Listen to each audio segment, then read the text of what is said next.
Well, hello. It's been a while. Welcome. Welcome. So excited to be here. It's been a whole month, I think, since we've been here. And welcome to, I should actually say who we are. We are Off the Shelf through our Step Into the Story Facebook Live group. And we are from the beginning. Our goal has been to, and welcome to, I should actually say who we are. We are, somebody's going, somebody, am I hearing? This is weird. Okay, sorry. Yeah, I think we're slightly delayed, and it might be Donna's trying to do the. Are we okay? No, I closed it. I think just mute your Facebook. I'm sorry. Yeah. Okay, this is live. Okay, let's start over. Somebody's going. Somebody.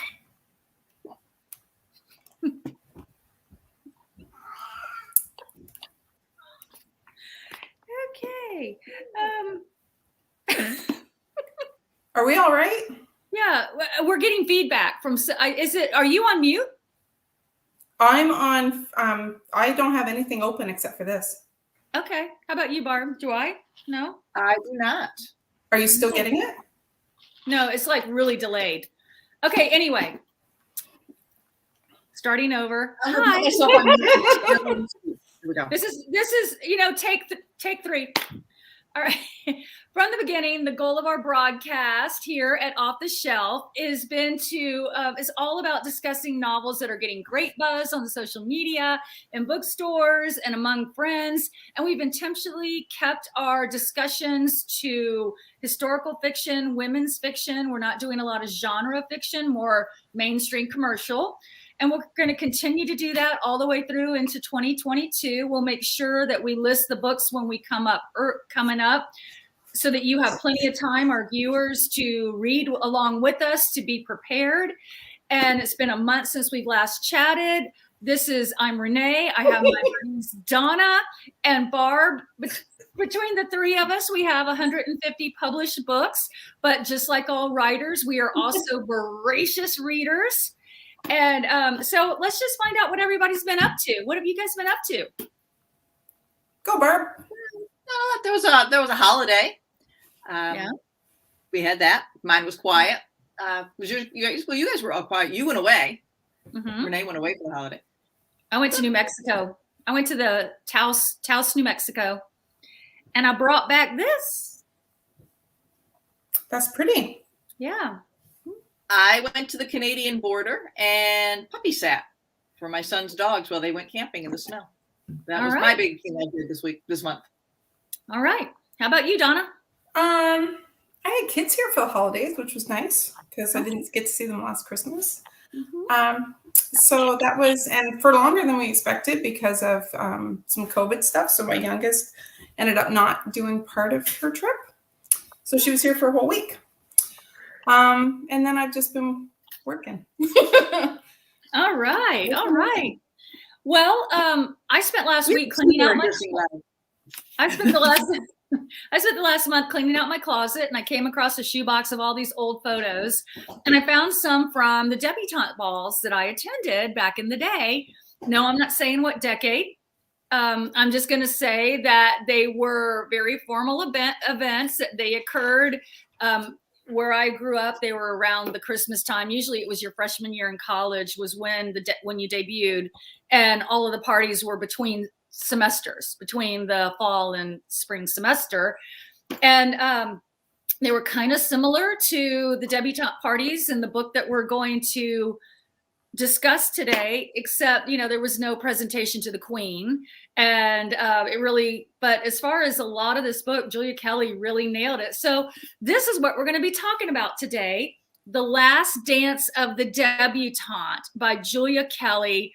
And as in many of these books that we choose, we don't really know what we're getting into. It's kind of a mixed bag. We choose them before we read them. And this one will probably be mostly gushing from me. I don't know about the rest.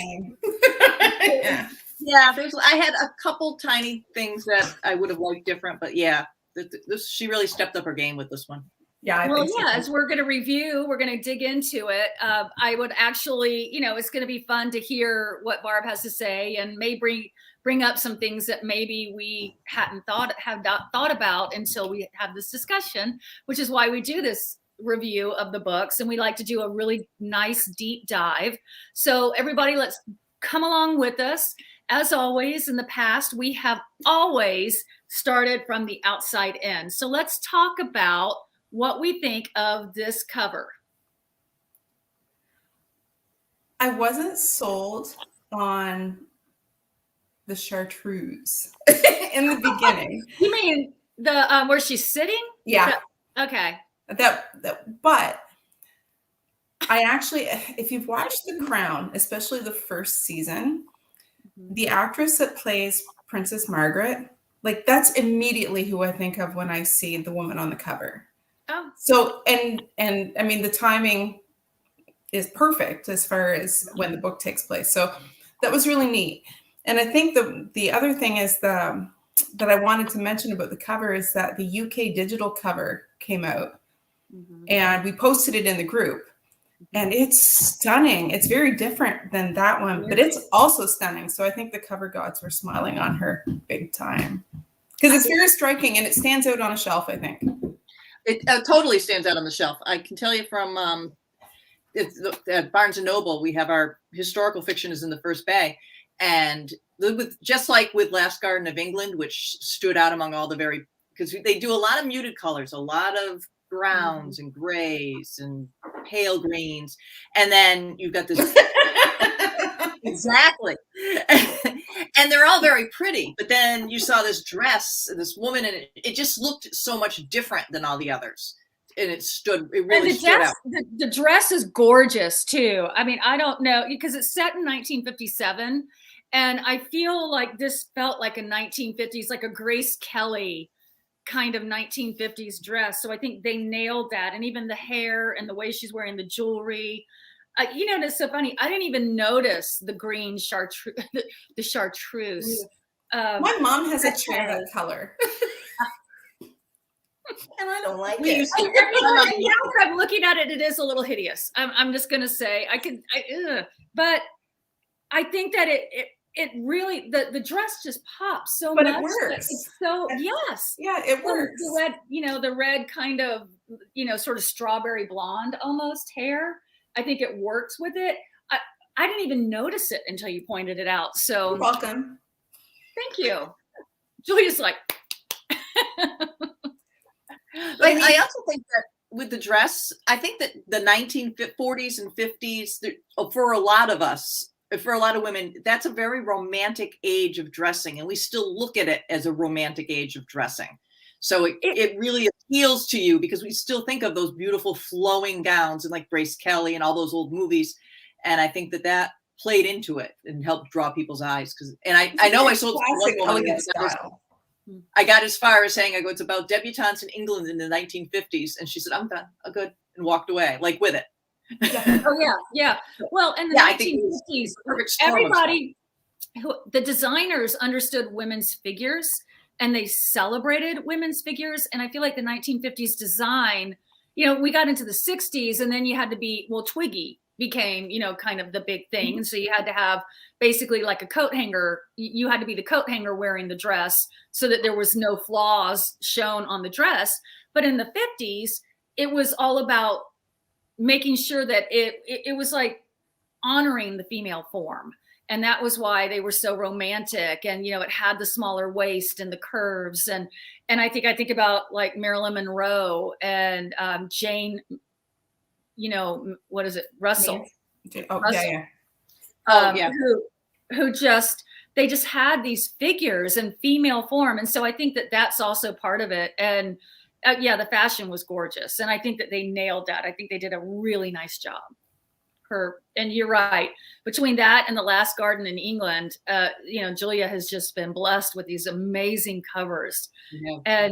And well worth it because, you can't, this is the thing. This is a promise to the reader. And she absolutely delivers on the promise. So let's talk about that. What did you think of Julia's, let's just start in general, her writing, her voice, her tone. What did we think of the general, like I said, I think she definitely delivered on the promise. Who's going to go first? Renee, you're going to have to start picking people to go first. All right, go. Renee, I'm going to start. Okay. How about that? that. Okay. So I think that I love Julia's style, her writing style. It's very, and I hate to say this because it can sound somewhat dismissive, but it's not. It's very readable. You don't get caught up in her, sometimes like Beatrice Williams, her writing is just, there's poetry in her writing. I think about Sherry Thomas. There's poetry in the way she puts her words together, which is, it has its lane. Julia's, I feel, is you're just going to settle in. There's a comfort into it. It's not super flashy, and it doesn't get in the way of the story. And I like that. I think that it's a very just straightforward prose. And there's something that, for our viewers, that can seem, when you read a book like that, that's an easy book to write. I would argue it's actually a harder book to write, because Julia does such a great job of having you forget you're reading words and that you are lost in the story. And she does that by not dazzling you with her words. And, and yet creates these great word pictures that she did a great job of describing the clothing, which was, I felt, a second character or an additional character. She did a great job of describing, I felt like I was walking the streets of London and I walked into the Savoy. And she did that really well without taking away from the experience by flashy language. So Donna, what is your take on that? I found it, because I'd read Last Garden of England last year, and it was probably like in my top 3 favorite books of the year. I found this very different because we're in one point of view and one timeline instead of 5 points of view and 3 timelines. So it's very different. But I like what you said about her language, because I think there's a simplicity in it that's just really, really lovely. So I really like that. I found it very warm and very accessible. So it really was no problem to just be flipping through. What is it they say? Easy reading is hard writing. Hard writing. Mm-hmm. Yeah. So, and I would say I like this one actually better than Last Garden of England. Oh, I did. I thought I liked Last Garden of England. I think that the multiple timelines took away a little bit, because she was juggling so much. And I think with just being able to focus on this one character, she had such a crisp, clear story from beginning to end. And the thing is, like, you're talking about poetic language and having a strong voice, like an overly strong voice, whatever, hides a lot of flaws. You can have huge plot holes. What was it? One of the examples is Laura Kinsale's Flowers in the Wind? Where if you sat and thought about it, there's huge plot holes in it, but the language in the story is so well written that by the time you finish, you're in love with it. And then you're like, oh, wait. You can't get away with that if you have a very accessible style. You have to have a much stronger story. And I think that is one of the things I noticed about this book was you really could see the story unfolding, and the plot was very tight. And I liked it a lot better. And a kind of a complicated plot, even though a pretty simple premise in terms of, it's about the very well, I guess we should talk about what the premise of the story is before we start talking about her style. But the premise of the story is basically, it's set in 1957, and it's a short time period. What is it, about 4 months, maybe from beginning to end, 4 or 5 months? Kind of 4 or 5 months. I think when the next school year starts. Yeah. Okay. So it's set, and the idea is the main heroine, Lily, is going to be a debutante. And what a debutante is back in high society, a debutante back then, and it started way back in Regency England. If you've ever watched, if you're a Bridgerton fan, if you're a Julia Quinn Bridgerton fan, yeah. So if you are, that is when the first book, when Daphne comes out, what means it's these girls, and they are girls, they are coming out. So they are coming of age. They're coming out into society officially. They get presented to the queen, and then there is a round of a year, months and months, a season, they call it, of parties, basically formal balls, teas and cocktail parties. And the idea is that they're launching these women into society, and the goal is to find a husband. And it's all about this woman is going to find the best husband. And then there's always the Deb of the Year. And so it's kind of this big thing. And what's so exciting about this book is called The Last Dance of the Debutante. Julia has chosen to write this book because during this year, it's the last time the debutantes were presented before the Queen. And this presentation for the Queen was always the big kickoff to the season. And there was months of preparation because you have to curtsy properly and all of that in front of the Queen, and they have to dress properly. And there's all these, as we get into the story, where you get your dresses made, or do you buy them off the rack, and those kind of things, that there's this hierarchy within the highest of the hierarchy. And this starts to become very competitive among the women. And it's not that I didn't get the sense in this book, or even in my experience, or in any of them, that you're competing for the guy. You're competing to be better than your fellow women. And it's a weird kind of competition going on here. So that's sort of the premise of this book. So it's a simple premise. But what Julia takes is, because the simple premise is, this is a woman who's going to be debuted in the last year that they're going to be presented to the Queen. And Julia, that's the simple premise. But then Julia takes it, and we get to journey through the process. And it is a coming of age story as well. So she wraps a coming of age story into this simple premise. So Barb, do you want to kind of explain what a coming of age story is? And then I kind of want to talk about that trend right now. Oh, sure, throw it to Barb. It's basically, we were talking about this off stage, that it's a coming of age is basically a character's journey from naive to worldly. And it doesn't necessarily mean that they're coming of age growing up. But chronologically, it means that they've grown up emotionally. Mm-hmm. And that's what this book is she starts out as a young 18-year-old girl with a very small world, which is her grandmother and her mother and the way they do things.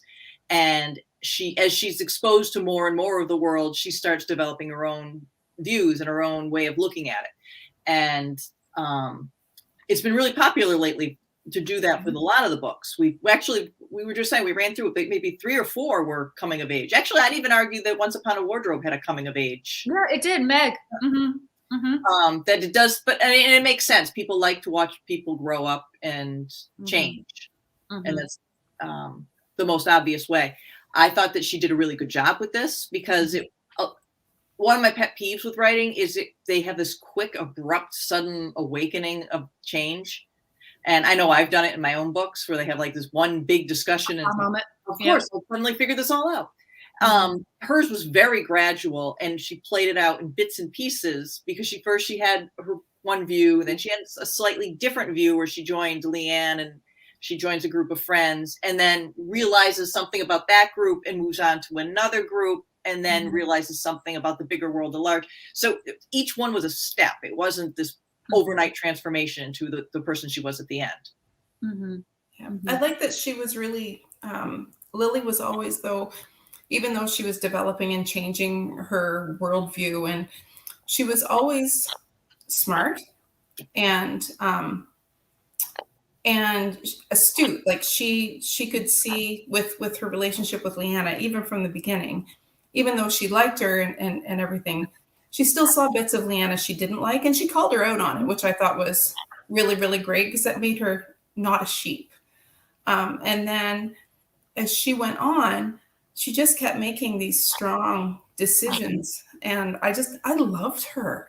Mm-hmm. Like, I just loved her. So to me, she was always true to herself. Even as she grew and changed, she was still the same Lily, just operating in a bigger, wider world. Mm-hmm. And I like that about her. It's funny. I went to Goodreads, and for the most part, it's all 4 and 5 star reviews, but there's a few that are 3, 2-star reviews. And their biggest complaint was that Lily didn't seem to have any personality. She just went along with what was going on. And it's like, that was her personality. She was a peacekeeper. She went along to get along. But I didn't feel like she did that. Well, she did, because she didn't really want to be a Deb, but that was what her mother wanted. She didn't want to do things, but she kind of appeased them, which was fine. She did it on her own way. Well, a nice person. But I don't agree with that, though, because when she wanted to be friends with Leanna, And her mother and grandmother were like, no, absolutely not. And she's like, too bad. Mm-hmm. And then when she wanted to be friends with Catherine, they're like, you can't be friends with Catherine Norman. They're not our sort of people. And she's like, too bad. She's my friend and I'm going. Mm-hmm. So I felt like she went along in the same way that sort of Catherine went along, in that it was what Catherine's parents really wanted it for her. And she realized that her grandmother kind of held the purse strings. So if she did it for her mom. Yeah. Well, but I didn't feel like I felt like she did that in a few instances, but really when it came down to it, I mean, her mother was always saying like, what's wrong with you? Why are you talking to your grandmother like that? True. I think her inciting incident was to get along. I think the inciting incident was, this is what you're going to do. This is why you're going to do it. The mother sort of said, this is why you have to do it. The grandmother said, and that kind of thing. And I think it was the old reluctant to answer the call, and sort of a hero's journey sort of thing. And I feel like her initial response was that, but then even from the very beginning, I felt like, but she kept saying, I'm going to do it my way. And yet she was what we call one of those risk takers, but she still stayed within the boundaries and still took risks. And then as she started finding, as the book progressed, then she started passing those boundaries and stepping out of it. So it was a gradual, the very first one, like you said, and this is funny that the way Julia did it was Leanne was from all the right people, and then Catherine was an American heiress. She was, well, not really. She was from England, but her money was American heiress money, which means that was not part of the British society at that time. That they were like obnoxiously rich, and both of them were considered inappropriate for different reasons by her mother and grandmother. And she befriended both of them and discovered as the book went on why one group was better than the other in terms of, or which one was the better choice. And it was just interesting how Julia used that plot device, I thought, of having her in this a friend turned frenemy versus a real friend. And I think within the way she demonstrated, Lily was also a fish out of water. This was not her world. She went to a nice school, but it was because her grandmother paid for it. She just never really felt a part of this. So it was also a fish out of water. Did you hear my Southern come out in my water? It was fish out of water. And then it was also coming of age. But then she quickly sort of learned how to navigate those dangerous waters.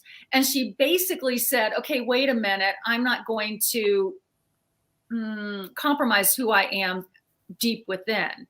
And yet she made some good friends within both of the groups.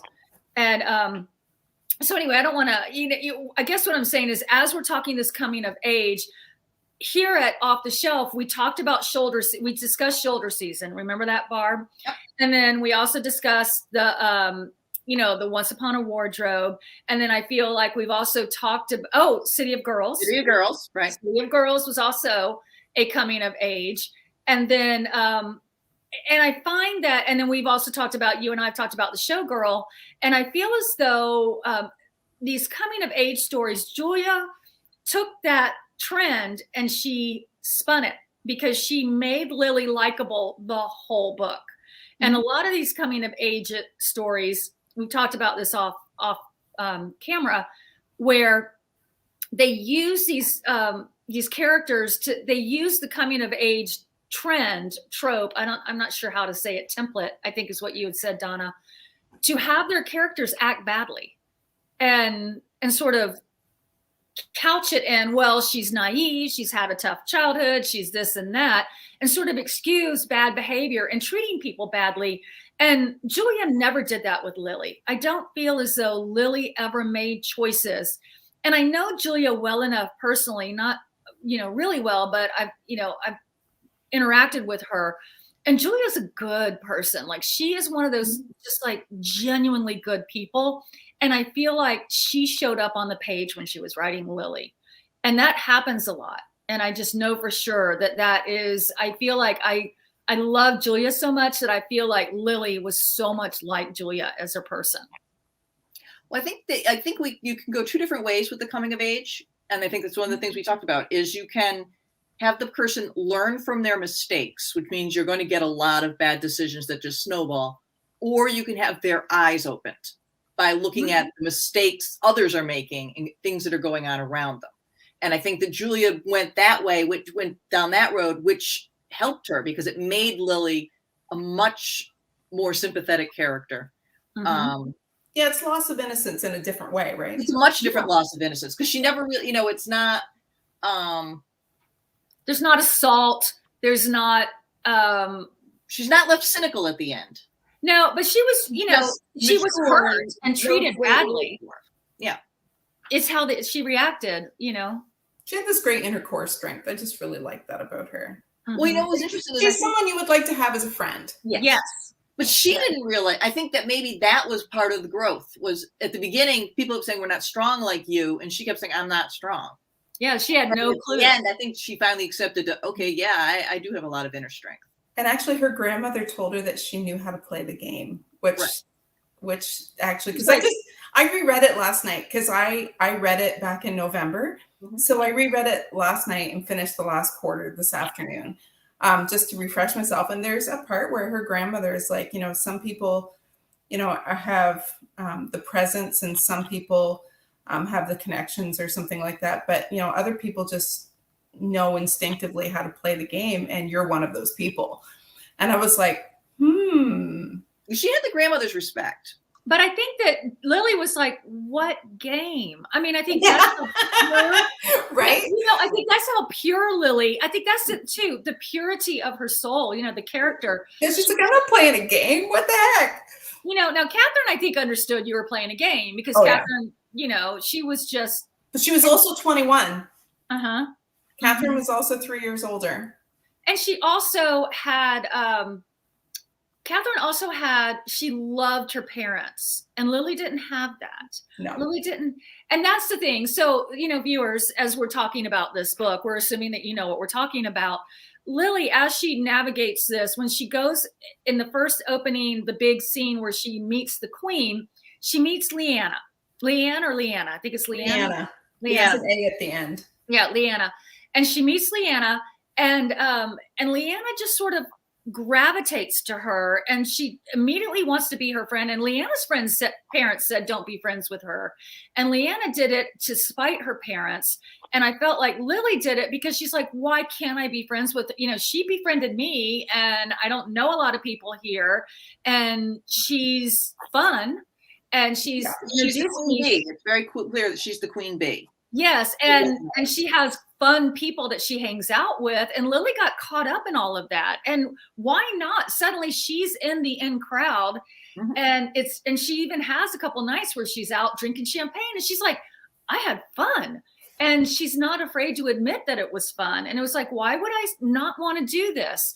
But it was very clear, and then Leanna's friend Gideon, and that's the other thing let's talk about the Deb's Delights. Hang on, before we do that, there's a comment in here that's making me laugh. Aspasia Cat says, Leanna reminded me of Regina from Mean Girls. She's right. Totally. I was like, waiting for her to say, like, on Wednesdays we wear pink. Yeah. Well, and Leanna was that character that, it took a while to sort of figure out what her game was, but it was nobody liked Leanna. And here's this person that she thought she could manipulate, and she learned very quickly she couldn't, and she kind of respected Lily for it, and she hated Lily for it.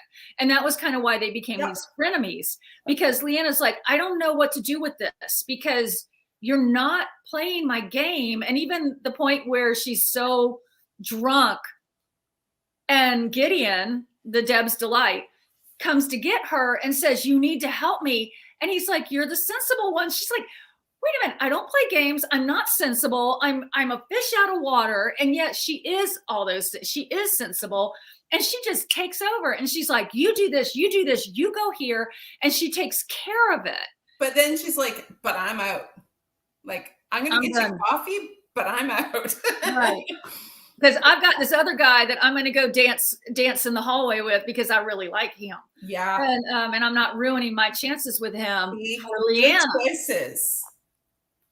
That's the thing. She makes good choices. And in almost a lot of these coming of age books, they don't make those choices. And that was another thing that kind of took, I feel like that was another sort of angle that Julia took that I really respected, that she did that as an author, because there's so many decisions that Julia as an author could have made in that scene and would have been all within Lily's character, but would have not made her quite as likable depending on what she made. So it was a very good choice.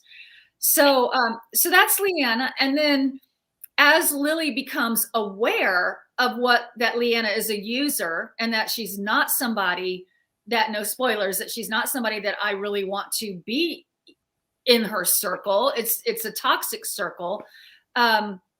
She meets Catherine, and Catherine and her buddies are a whole different group of people, and they call themselves, what do they call themselves? The Imperfects. The Imperfects. And I love that. So in this world of cliques, they create their own clique, and yet they're the Imperfects, and they're such a likable group that they end up getting together. And so in between all of that, let's talk about the Deb's Delights and who these guys are. You know what I loved about the Deb Delights is you realized that they were under as much pressure to find a wife. A suitable wife as these women were to find a suitable husband. It was not just find a husband. It had to be the right husband. Like, oh, he's got a title, but not money. He's got money, but not the right title. It's lower. And then there was one guy that really needed money for his farm. And and he was inheriting. Remember the guy with the horses? He was inheriting. Because his dad was sick. Because his dad was sick, and he needed somebody to come and help him deal with this empire, this horse empire. And he wasn't going to take it on his own. He needed a woman to come in. And so, and the Deb's Delights were escorts, is what they are. And they escort him. One in Leanna's circle that was, as you can tell on my New York accent, Leanna's circle that was the same thing. Because as soon as he wanted to meet Catherine, because they said he was under pressure to bring money into the money. Was Gideon? Cecil. Oh, Cecil, that was his name. I was trying to remember it, and I was going crazy. But he was my favorite. He was so lovely, and he kind of didn't fit with that group because he was just too nice and pure. And he just needed to find a rich wife. This is the estate was crumbling. Mm-hmm. I mean, I loved Gideon. I thought Gideon was. I mean, Gideon's fatal flaw was that he was in love with Leanna, which we all know that as soon as you see them bickering. We all know that. I mean, but that's his fatal flaw, right? That's his blind spot. Mm-hmm. But he was lovely. Like, he was a very good friend to. And he was a good person. Lily. He really took care of Lily. Yeah, and of course I think we all liked Ian, didn't we? You know what I think? I liked Ian. I liked Ian, but you know what it was? This is back to hats off to Julia. There were no stereotypes. At first, you think Leanna is going to be the stereotypical mean girl, but she's not. There's depth there too. She avoided stereotypes. She managed to create this huge cast of characters, and they're all individual, and none of them are real, cookie cutter, stereotypical. Just can I say though, characters. When Ian first meets Lily. And she sees him across the room and their eyes meet. And then she's talking to that real dork who says that women shouldn't be at university. Yeah. And he comes over and she's doing a fine job giving the guy what for, but he comes over and just very smoothly, like, I think they would, in Regency, they call it a crushing set down. Yeah. But I mean, he comes in, and to me, that was such a Cary Grant move. Like, he was so smooth. It was ridiculous. And he doesn't come across as a very, like, overly smooth guy, but that was some smooth moves. Yes, it was. Yeah. And the funny thing is that even in his smooth moving through that whole scene, he still honored Lily for being a smart woman. Like, he didn't overrun her. And that's the thing that, especially back in the 50s, and in that society, that those men did not understand how to play that role. And Ian does such a great job of it. But then you find out he's not really a part of that world. He's somewhat like, he's a lot like Lily, where he has been thrown into this world, but he's a fish out of water, doesn't really belong. And yet he's dashing, and he's, you know, he's going to school. Was he Cambridge? I think he's at Cambridge. Yeah. So he's a part of the world, but he's also a little bit on the outside looking in, and he doesn't even have anything to offer. He's one of these Debs. So he's not actually in the running to become a husband, but he's there as an escort. And that was some of the Deb's delights as well, where they were there to be escorts, but they weren't marriage material. And Ian would have been one of those, as would have been Cecil, even though Cecil's desperate for that wife. And so, Barb, who's your favorite character in the whole thing? Yeah, besides Lily. Yeah. Oh, I was gonna say it can be Lily if Lily's your favorite. Well, I really did like Lily, and I loved Gideon. Okay. Why? Yeah, why? I was about to say why. I mean, I love Gideon too. Why Gideon? I don't know. There was something about him. I knew he was. He's got a fatal flaw, I admit, but he struck me as he still had both feet on the ground, and he was very realistic. He respected Lily. He treated, he never tried anything with her. Never took advantage of their friendship. And he just seemed like a real stand-up, good guy. I agree with that. Apparently was gorgeous. Yeah, I agree with that. Yeah, and I just really liked that character. Like I said, it's hard to pick just one and I will go back again to Julia creating this giant cast of characters and not having a stereotype in the bunch. They all were very individual, unique people. Yeah. Who was yours, Renee? I loved Catherine. Me too. I loved Catherine. Of course, Lily. I would say that in a book like this, if you don't love Lily, you can't read to the end. So, Lily was absolute. Like I said, I felt such warmth toward Lily. And I love Julia because I know she created that character. And I just feel as though the subtext just felt to me like this is such a Julia person. And so it just made me love Julia more too, the author. But Catherine was who I would want to be. Catherine reminded me, I love that she chose that name, kind of a Katharine Hepburn in every movie she's ever been in, where she was Leanna with a heart. She had every single possible luxury given to her. She had this wonderful childhood. She had these great parents. She loved them. They loved her. And yet she was her own person. And she was strong. And she was such a great friend. And I just can't imagine. I just wish I had a Catherine in my life. Actually, I wish I was Catherine, but I really wish I had a Catherine in my life. This is going to sound really odd, though, too, because I know you're not supposed to really groove on her, and I didn't like her for most of the book was Leanna, but the last scene that she's in, I felt a little bit of a sympathy. My heart kind of broke a little bit for her, realizing that where her life was going to be and what she was going to be for the rest of her life. Without spoiling it, it's hard to say, but I actually really that moment I kind of felt sorry for her, and it's like, you're the loser in all of this. Yes, Renee. Yes, Renee. You have something to add to the class. As somebody that went to live somewhat, I mean, obviously nothing like what these women went through, but I can tell you that the women that I grew up with, like Leanna, and I had the dubious honor of running into them back at a high school reunion recently. And I just saw how empty their lives have been. And I remember thinking when I was looking at some of them, and they were still kind of shallow, still mean, or they presented that mean girl persona, incapable of looking me in the eye, incapable of having just a conversation. And I remember thinking, it's not me, it's you. I'm so glad that, I didn't go down that road. And I think about that Leanna, and I know her. I know her now at my age, and we're not saying how old at 29. And now that we're all 29, we've had a full life and children who are also 29. So yeah. But my point is that, you know, to your point, Barb, is that I had such animosity toward these women all my life, and I met them just 5 months ago, and I had a lot of that sympathy because I was like, this is your life, and now your kids are grown, and this is your life.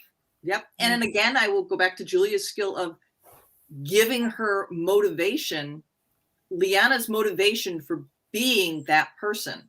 Mm-hmm. I mean, it worked. Her parents are not great. She didn't have motivation to change. She had motivation to stay this pathetic kind of creature. Because that's she doesn't think she's pathetic. Let me tell you, when she turns in her 50s and her 40s and 50s and 60s, she won't even understand that her life is empty. She'll drink her life away, or she'll go to parties. And the timing was impeccable. I gotta say though, Catherine was also my favorite, but I think it's because she's that ride or die friend. So when Lily's world like absolutely crumbles, and I mean, Catherine had a lot of good reasons. I don't want to spoil things for people who haven't read it, but Catherine had a lot of good reasons to be like, I can't deal with you right now. There's so much going on. But she wasn't. She was like, what do you need? I'll be there in an hour. And it didn't matter what it was. Catherine was her ride or die friend. And I was just like, girl, you are the best. So, and she was so inclusive. So, you know, when they went to coffee the first time, she's like, you have to meet my friend Doris. And then, you know, then two of Lily's friends showed up and she's like, yes, bring them in. And then they became the Imperfects because she was so welcoming. Mm-hmm. And part of that was sure because she was ostracized a bit because she wasn't, you know, real money. So there was that, but she just showed herself to be such a true friend, like even right up until the last scene in the book. Mm-hmm. You know, so anyway, she was, I loved Lily. Well, like you said, Barb, it's hard to find a character that doesn't touch you in some way in this book. Only one character was maybe Josephine, maybe. Well, no, but even she, I mean, yes, but there was only one truly unlikable character. Raymond? Almost cardboard, unlikable. But I went to school with 12 of him. Oh, sure. Yeah, no, again, I my hat's off to Julia, because she just, that's what I mean, like, she stepped up her game. Mm-hmm. It was a beautiful book. It was really very character driven and I loved it. Yeah. So, okay, before we end this, what did you think in terms of the family dynamics? Because we've kind of sort of touched on it. The mother, you know, and again, this is kind of getting into spoiler territory, so we have to be super careful. But what did you think in terms of, okay, let's just compare Catherine with her family, her parents, then you've got Leanna with her parents, and then you have Lily, who doesn't have, her father died before she was even born, never even met him. She's got her mother raised her, and her mother sort of shut down after the dad died because it was during the World War II. They were in America with the older sister, and the father gets cancer, and this is, you know, right up in the front. Yeah, and mother and she came home and basically the father died while she was in America and couldn't get over because the war, was going on, and there were German U-boats, and if you were in, the possibility of getting blown up. And so the mother sort of went into this deep funk bitterness that she wasn't there when her dad died, or her husband died, and Lily's father died. And she sort of kind of took it out on Lily her whole life in terms of, and Lily became the mother, and she became, in a lot of ways, the child. And so there was those dynamics. And then the grandmother, who was the husband's mother, comes in and rescues them. She gives them money. And then so she basically has complete control over them because she's the purse strings. And so anyway, so what did y'all think of just in general, how Julia presented three important families, all different? Donna. Okay. I'm looking at Donna. Okay. I mean, it was great that it showed that there are many different kinds of families, and that what you see in the ballroom or at the cocktail party isn't representative of what's going on behind Mm-hmm. doors. I think one of the things we were going to talk about was whether or not you saw some of the twists coming. And so, yeah, we'll finish with that. Yeah. Well, I'll just say that when it comes to Lily's life, I sort of did, but I wasn't correct. Like it took on it went an extra step that I wasn't expecting. And the other twist, I didn't see coming. Didn't see that one coming at all. It surprised me a lot. But as far as the family dynamic, yeah, she did become sort of the parent, because it was very much, I mean, she tells her mom at one point, you know, I did all of this to make sure that you were happy. Like I went along with everything to make sure that you were happy. And now I'm miserable. So yeah, I took tea with grandmother every week so that she would continue giving us money so that you could be happy. Yeah, I tiptoed around the house. I didn't go to birthday parties. I didn't do, there were all these things I didn't do because I was, you know, trying to keep the peace and make everybody happy. And not have you go into a spiral and a funk. And that becomes, so she was emotionally the parent and her mother was emotionally the child. It's a very codependent thing that she breaks away from in the end, which I thought was great. And I think that that made it very satisfying ending for that reason. And I think that you see it coming. I mean, it's not one of those, but the reasoning behind it is a surprise and no spoilers. Right.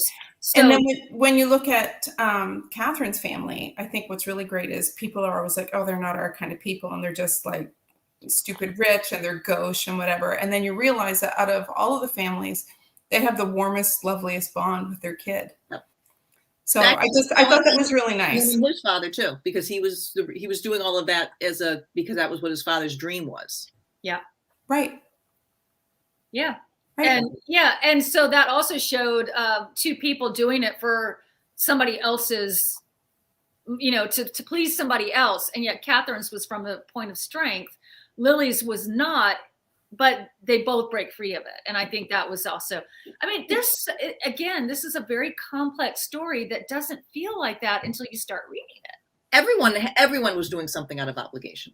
If you think about it, every character was trying to, there was the obligation with Gideon, Cecil, even Leanna in a way was doing it out of obligation or out of issues with her family. But she wasn't going to do it easily. She's just happy to create trouble where she could. So obviously we love the book. We could continue talking about it for the next 2.5 hours. We've done that before, but we won't continue here. If you have any questions, you know, come back. And I apologize for the first 3 minutes of craziness, but I think that we're fine now. We figured it out. Live broadcasts are always filled with exciting little. I think it was me trying to go over and look at Facebook questions, and then I thought it was you. Yeah, but then I closed it, and you were like, "I can still hear it," and I'm like, "But I only have StreamYard open." Anyway, I think it was an echo. It was an echo. Okay, just blame the Canadian. Okay, before we finish off, I always like to do a little fun speed round at the very end. So this will be super fast. I'm going to start with Donna. What's your favorite historical time period? World War II. Oh, you can say 3. Up to 3. Oh, World War I. World War II. World War II. Wars. Yeah. No, basically 20. Okay. World War I, World War II, and Regency. Oh, okay.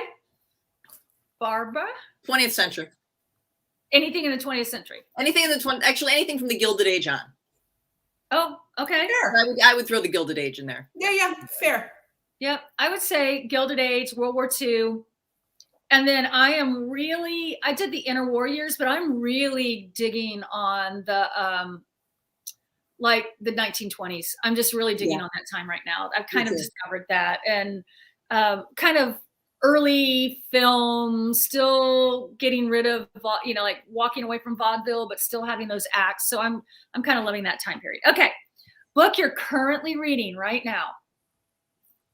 Oh, Barbara. I'm currently reading The Christie Affair. I've got maybe 50 pages left. I'll probably finish it tonight so I don't have to take it on vacation. So I'm reading The Christie Affair, and then coming up after that, I am reading The Last Great Duchess. Oh, right. Because we are going to be talking about that in 2 months, in March. Yes. So and I'm taking that with me on vacation. Okay. Donna? Because I reread Last Dance of Deb, I'm kind of in between books, but I'm reading Atomic Habits sort of little piece by piece, chapter by chapter. I have this advanced copy of a book called, is it The Secret Society of Salzburg? That's on my Kindle. And then I also have this one, which is When the Nightingale Sings by Suzanne Kelman. A funny story, I got it from NetGalley and I was too slow. And I felt really bad that I hadn't reviewed it in time, so I ordered the paperback. So that's up next for me. Well, feel free to just sort of shove my PDF off to the side and then buy it. No, I'm kidding. So I am reading right now The 7 Husbands of Evelyn Hugo, because that's our next book. And I'm just finishing it. And I can tell you, I came in absolutely unprepared for that story. I don't know what I was thinking I was getting into. Pleasantly surprised, but shocker after shocker after shocker. Don't spoil it, because I haven't read it yet. I got to reread it. Word. All I can say is I'm excited to discuss it next. And next month we will be bringing in Kelly, and she's going to be talking with us. And I can't wait to talk about that. Again, a masterclass in motivation, character motivation. Yeah, and making an unlikable character very likable. Yep. Or certainly sympathetic. So it's all about the motivation. She did a very, very good. Okay, so your auto buy author. Who's your auto buy? Which means if it comes out by this author, you're going to buy it. Kate Quinn, already on pre-order. Okay. Barbara? Oh gosh. I mean, we only have one, right? Yep.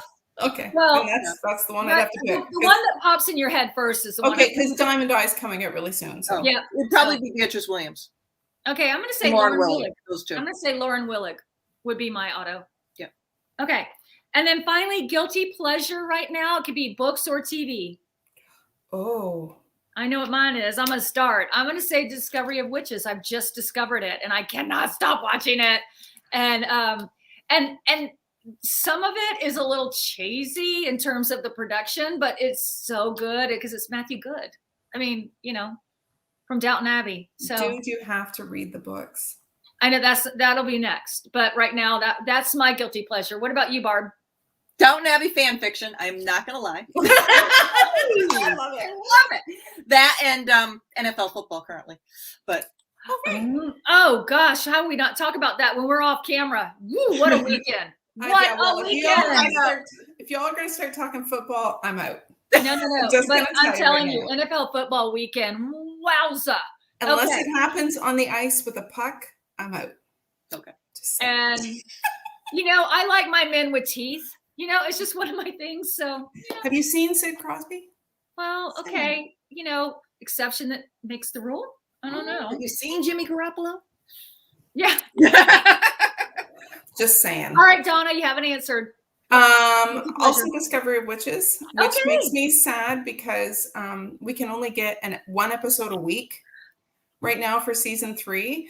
So I'm up to episode 3 waiting for Saturday night. I'm binging too. So as soon as I get done, I'll get caught up. Yeah, well, here's the funny thing. When you were like, I discovered Discovery of Witches, I was like, ooh. And I went back and I binge watched both first and second series. And I've read all the books as well. So, also Discovery of Witches. And while y'all are watching football, I'm a Hockey Night in Canada geek on Saturday nights. Well, there you go. And then we'll all be Olympic fans in the next 2 weeks, right? Because the Winter Olympics. Well, no, because the NHL guys aren't going to the Olympics. They're doing all of their makeup games. So, and I know I'll probably get some. I'm such a fan. I had no idea. I'll get some flack for saying "Go Leafs, go," but go Leafs, go. Aspasia has another comment in here and said that she's watching HBO's The Gilded Age, which is, I think, Julian Fellowes' new one, and I haven't watched it yet. I want to watch. And what's so funny is that I have a whole series of Gilded Age books. I have a series that's set in the Gilded Age, and when I sold them, Julian Fellows had been talking about this show, and I sold them back in like 2016, 2017, and we were all excited because it was going to launch at the same time. And here we are, 2022, and I was just like, those books are so, I mean, but historical never goes out. So, Right. but yeah, but I have those 3 Gilded Age books. I love that time period. And also Yellowstone. I mean, I was binging Yellowstone till I finished season 4, so. That's another one. That's my second guilty pleasure. It is Rick Wheeler's now my TV husband, so. It's gritty. And I mean that in all the best ways possible. It is very gritty.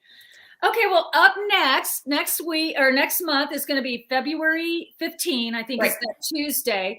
We are going to be discussing, we are hosting Kelly. She's on Instagram at Kelly's Booked Up. And we are going to be discussing The 7 Husbands of Evelyn Hugo by Taylor Jenkins Reid. And it is a book that is not brand new. It came out in 2017, but it keeps getting reissued and reissued and reissued. The reason that I found it was right around Christmas. I bought it. I want to say I was in Walmart and there was a whole stack of them. So I bought it and my daughter bought it and we keep it on the shelves. Yeah. And it's, and reading it now, I can see why it is still all these years later buzzworthy, and I cannot wait to dig in. So for our viewers, I just highly recommend that, that you go out and get that book. And now Donna has a treat for you. So I'm going to post in our comments that I am giving a book away. So one person can win this lovely paperback. And it's just going to be, I'll post the details in the comments and maybe make a separate post, I guess. Just in case that way. Well, I would post it in the comments for a day and then do a separate post 24 hours. And then we'll close the contest in 48 hours? Give people I'll give a couple days because then, I want to be able to get it in the mail then so they can read it before we have our next broadcast. Also, Sue Slade says she's looking forward to the 2nd season of Sweet Magnolias, which I watched the trailer for the other day, and I was like, damn, I should watch that. I watched it when it first came out, but I haven't seen. Okay. Yep. And then in March, we're doing The Last Grand Duchess, which is the story of the eldest daughter of Nicholas of Russia. From Russia, the Russian princess. Yep. Mm-hmm. And I've only skimmed it a little bit, but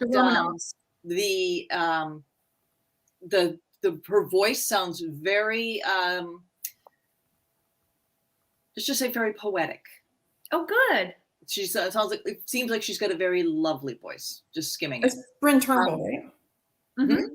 Bryn Turnbull. Yep, Bryn Turnbull is yes. Bryn Turnbull, and it seems like she's got a lovely style. And our guest is going to be Sarah Johnson, who reviews she reviews historical fiction for the Historical Fiction Novelist Society, and forgive me, I don't remember her blog. I believe it's called Step in Reading. Okay. Exciting. We'll post that. I'm sorry? We'll post that in the comments. We will post it. We'll post the video. Yeah. And we're very excited about that. She picked this book and talked about how it's getting a lot of buzz. And I do know at our bookstore, we went from ordering one to suddenly ordering several.